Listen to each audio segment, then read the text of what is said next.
My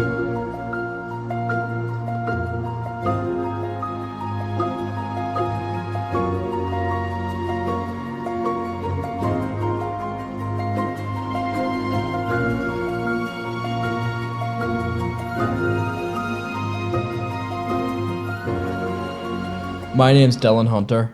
I'm a rapper, artist, singer, whatever you want to call me, from Belfast. This is my experience with Hotbox Studios. I began making music because it was a way to express my emotions, and it was a way to show people that I really have talent, because I don't really come from much.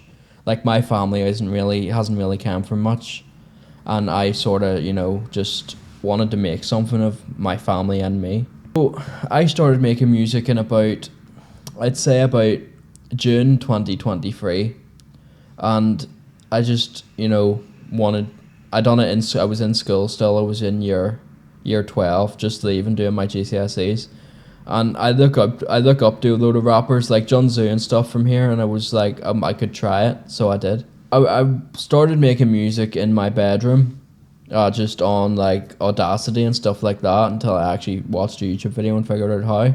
And then when I went to Tech in September, I met Cantu, and he brought me to Hotbox, and that was where my first interaction with actually creating proper music was, in Hotbox. The main reason and what drives me is I just want people to feel. Like, my whole standpoint in music is it's okay to have emotions, you know what I mean?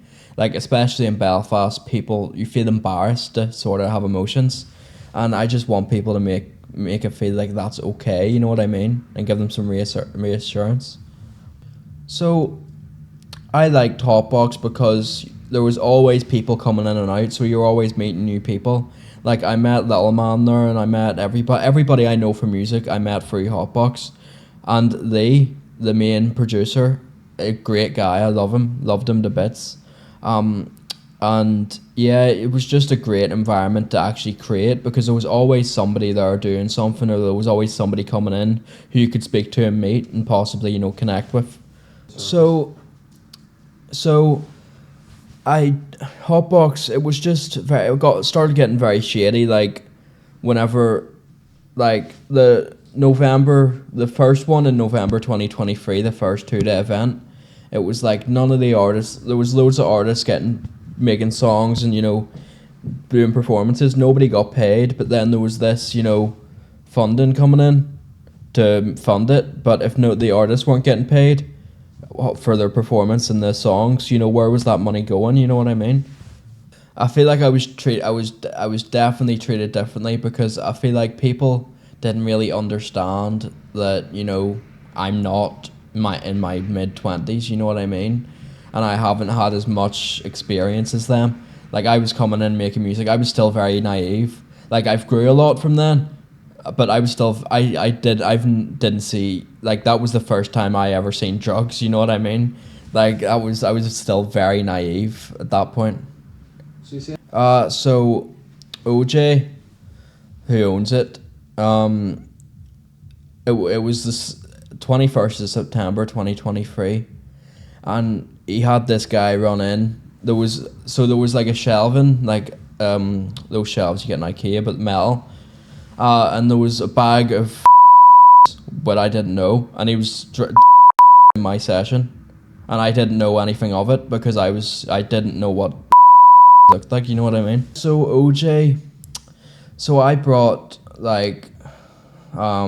I brought people up to the studio, and he was just very, like, they were children as well, and he was just very, like, weird, and like, I don't know what the word would be, but he was just very weird around us. And so my, like, another experience was that was just odd, was, so I was bringing people into the studio, and he was very, like, we were all children, and he was just very weird around us. Like, it just made us feel very uncomfortable, and that's when I started sort of stepping back a wee bit from Hotbox and sort of recording in my own house, and like going to Eulogy and stuff, for example.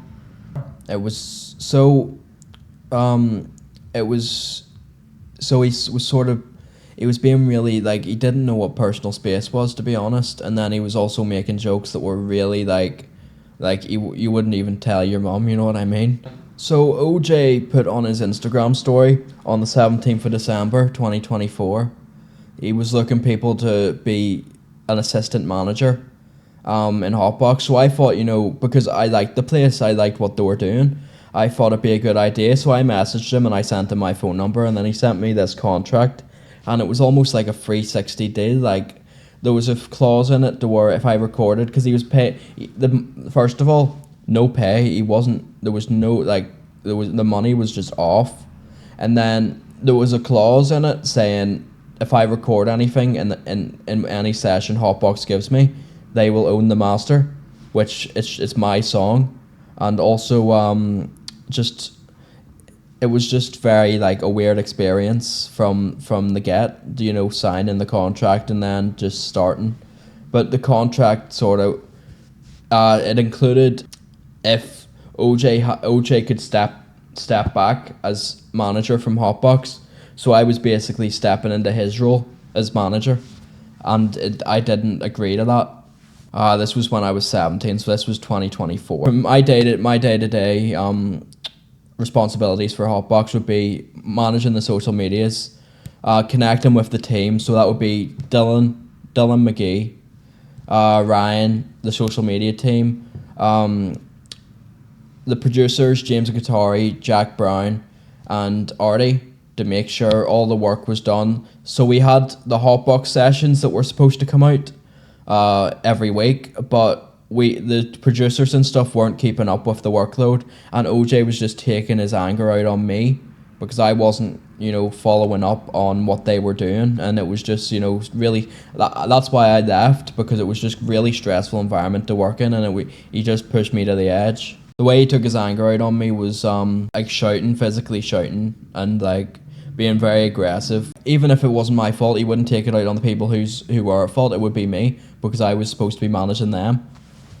I originally took on the job thinking, I would be working side by side with OJ. He basically wanted to train me to where he could go to the Bahamas for months on end, and I could run the place for him. It got to a point where the work just wasn't being done because I just didn't have the time to run the place and work. He didn't offer me any monetary compensation for the work, and it was just like, yeah,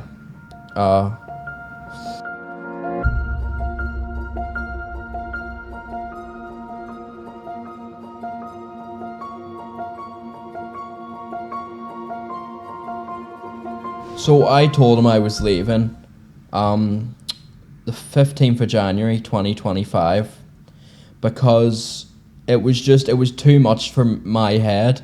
Like, it was stressing me out. I'm surprised my hair isn't white to the point where he was stressing me out. But yeah, it was the stress levels the reason I quit. And then I sent him a message saying, I can't do this anymore, it's too stressful, and he was like, thanks for letting me know, and he still wanted me to get content out, and then he accused me of trying to steal the social media details and wouldn't recoup any money. I paid almost £350 in taxi fees over that whole 2 month or two I was with him, and he still hasn't recouped me any of the money.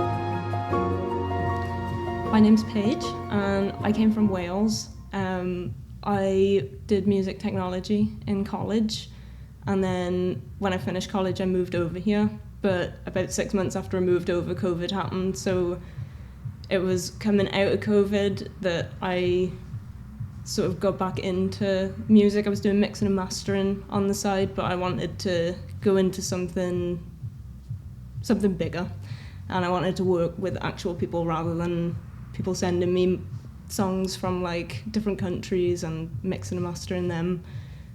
I got connected with Hotbox because I was scrolling on my phone one day and there was a advertisement for a job for a recording studio, Hotbox Entertainment, that I'd never heard of. Turned out I actually lived 5 minutes from there. So I messaged them and I basically said I did music technology in college. I would really love to sort of try out for a job. And then a few days later I went down for an interview, and that's how I met James. I'd say that the interview was more of like a vibe check than an interview. It was really informal, which I was kind of glad about, but it wasn't what I expected. Just, you know, in education, hearing about what studios are like and the people that work there and the amount of people that work there. But I walked in and it was small and, you know, it was like, it had an intimate feel to it. So I was on board with it, and I met James, and he had his usual charm that he has with people. And yeah, he asked me about my background, not really too much. I feel like he didn't really know me much when he invited me back for a trial. So when I went for the interview, I was actually interviewing for the producer role because I'd been doing mixing and mastering before.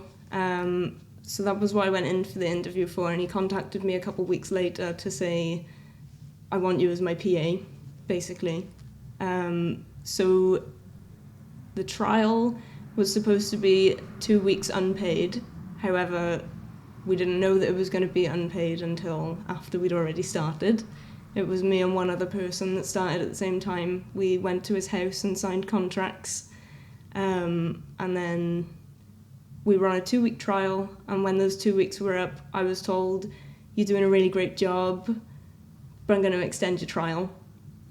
So we ended up working, I think, for 4 weeks for free.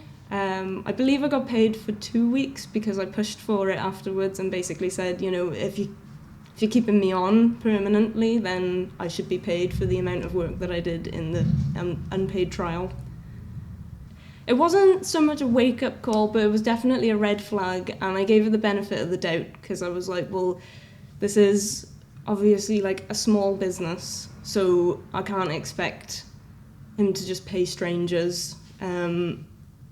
But yeah, it set off alarm bells in my head because I was thinking, how many people have you had on unpaid trials?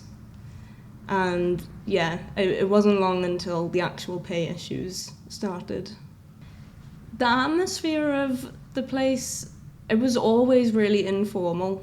In the beginning, it didn't really feel like a real job as such, even though the responsibilities, I had a lot of like admin responsibilities and responding to emails, but the relationship between me and James and the relationship that I saw him have with everyone else, the whole atmosphere was just really informal. And it was nice, but it was definitely unprofessional. And it was quite clear that things weren't really being done sort of by industry standards. It was within a few weeks that I realised that things were very slack when it came to like rules. I was looking over the team, making sure that the producers were all good and knew what their schedules were and what sessions they were taking, and one of them had expressed to me that they were a bit anxious about taking certain sessions with certain individuals because drugs and alcohol were being brought into the studio and being used. I went to James and basically said, these people are bringing stuff in and the producer isn't too comfortable with it, which is understandable. I know that if I was in that position and I was just taking a studio session by myself, alone with people who were intoxicated, maybe acting a bit rowdy. And one of the things as well, there was always a group of people. It wasn't just one person that was intoxicated, so I felt like I really had to fight for the producer's side with that one, and he didn't really care. To put it into short, they were basically bringing money into the studio, so why would it matter? The issue that I had with that was there was young people coming into the studio, and a lot of what like the movement that he was saying he was trying to create was for young people, and I didn't really see how those two dynamics really fitted in with each other. So what the aim was to create opportunities for young people and to sort of give them a slot to slip into in the music industry and sort of get to know the workings of how everything sort of goes in studios or like radios and stuff. There was opportunities that were supposed to happen that would be planned and then would never actually come to life. There would be hours spent planning certain events that just nothing.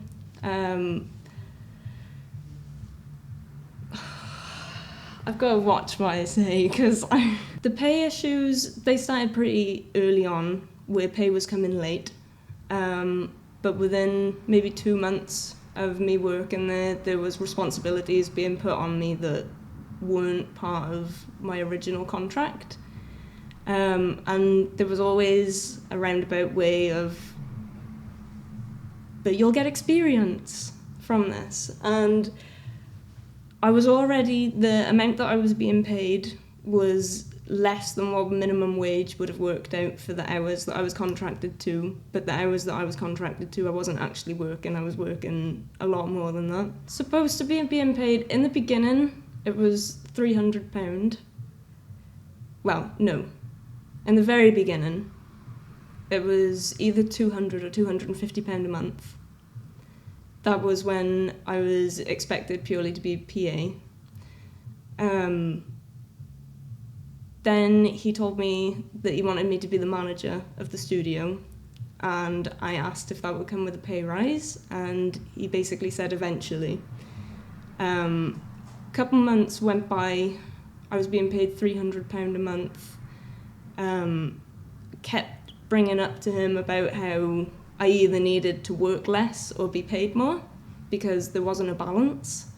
And he agreed with me on many occasions that there wasn't a balance. And he said that he would up me to £500 a month if I did the manager role and the PA role, which, to be honest, the roles were always a bit merged because I was basically doing all the things that he should have been doing, as well as making sure that people were being booked in for sessions and making sure that the producers were okay, on top of emails that were also sometimes his personal ones. The £500 a month, I really, really had to fight for, and I actually never got it.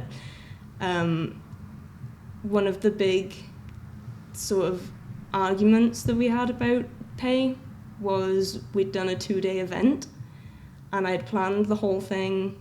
He'd gone AWOL for a couple of days, so I literally was by myself doing everything.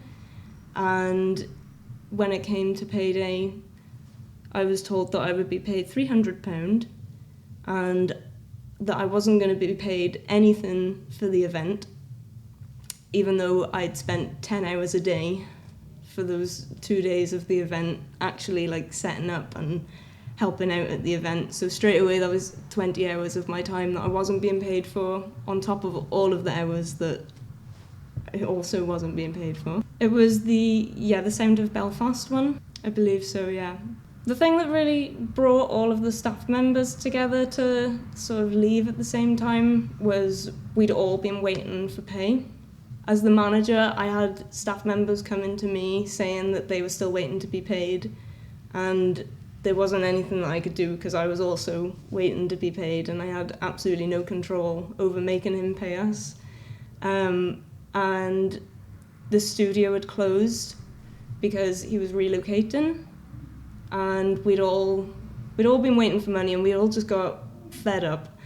The studio was already closed when we sort of come together. It was just about to reopen, and we all basically were on his case saying that we're all owed money. I'd been owed money since November, There was another staff member that had been owed money since October, and it was a considerable amount. I think everyone else was from November, and it was either March, April or May. I think it was May. It was supposed to be February that we would be paid. Originally we were told that we would be paid a few days after payday, and then that turned into 5 months later we were still chasing up. And we just kept getting told that there was funding coming in and that was going to be used to pay off all of his debts, pay off all of the people that he owed money to. That was artists and staff members. So yeah, we just created a group chat and we kind of all started talking, and I'd never really shared with people like what my experience had been, because I felt like the position I was in, I needed to just stay collected for everybody else, because I knew that everyone else was angry, but like trying to keep you cool when you're also angry about the same thing is not really worth it. We hadn't explicitly told him that we'd sort of created a union. We individually had spoken to him, of course, because we were all chasing our money up. But it really started when somebody had brought up to him about how they know that he owes money to other people. And then I know that I had a conversation with him myself about all the people that he owed money to, that he said claimed owed him money. And I was like, if you owe them money, they're not claiming, you actually owe them money. But then while we had this group chat, we started receiving like basically NDAs that were just sent out to all of us.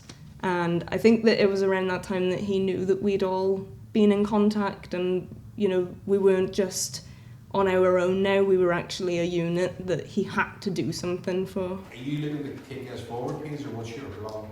I think I would need to see a contract before making a decision for sure, just because I feel like I spent quite a long time getting very underpaid, and Right. then ultimately felt a bit screwed over at the end. How much did you get paid a week before? You had me on 300 a month for most of the time, and then it was a big fight to get up to 400 after you told me I'd be on 600. Right. So Well, I think that if we hadn't have got together, we wouldn't have been paid. We may have been paid if we kept pushing, but I don't think that we would have been paid when we were.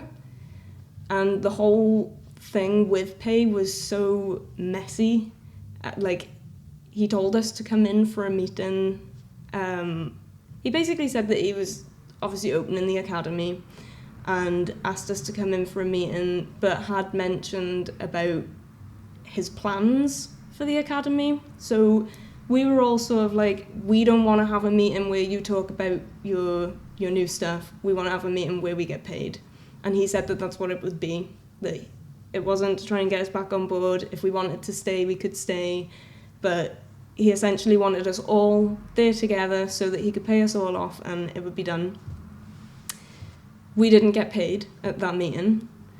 And while we were at the meeting, we were told what was going to happen with the new place and asked if we wanted to stay on. So yeah, he was asking us to come back to work for him when we hadn't even been paid for our previous employment, and also told us that the meeting that we were travelling across Belfast for was to receive our money, and we didn't receive the money. We just had a conversation that we didn't want to have. I don't know about other people. I got paid in 2 different payments. There was one day that he came to drop cash off to me.